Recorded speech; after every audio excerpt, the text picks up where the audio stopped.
মিডফোর্ডের নৃশংস হত্যাকাণ্ডের ঘটনায় ৫ জনকে ইতোমধ্যে গ্রেপ্তার করা হয়েছে বলে জানিয়েছেন আইন উপদেষ্টা ডক্টর আসিফ নজরুল।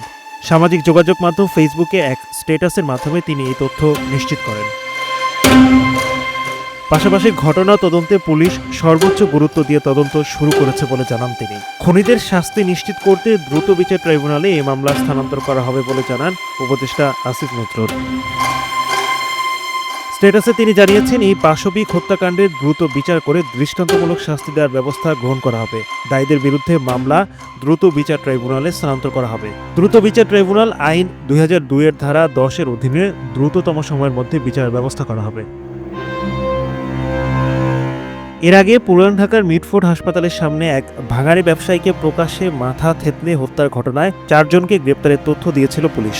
নৃশংস ওই হত্যাকাণ্ড এবং তার পরের ঘটনা প্রবাহের বেশ কিছু ভিডিও সামাজিক যোগাযোগ মাধ্যমে ঘটছে। সেসব দৃশ্য দেখে শিউরে উঠছে মানুষ, তৈরি হয়েছে তীব্র ক্ষোভ।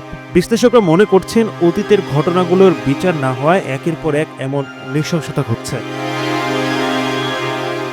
গত বুধবার বিকেলে মিডফোর্ড হাসপাতালে ৩ নম্বর ফটকের সামনে প্রকাশ্যে কংক্রিট বোল্ডার দিয়ে শরীর ও মাথা থেতলে হত্যা করা হয় ভাঙাড়ি ও পুরনো তার ব্যবসায়ী মোহাম্মদ সোহাগ ওরফে লালচাঁদকে।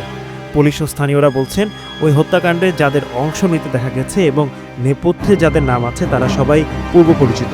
একসময় তাদের কয়েকজন সোহাগের ব্যবসার সহযোগী ছিলেন। ব্যবসা সংক্রান্ত বিরোধে এমন ভয়ঙ্করভাবে কাউকে হত্যা করা হতে পারে তা পরিচিতজনদের ধারণারও বাইরে।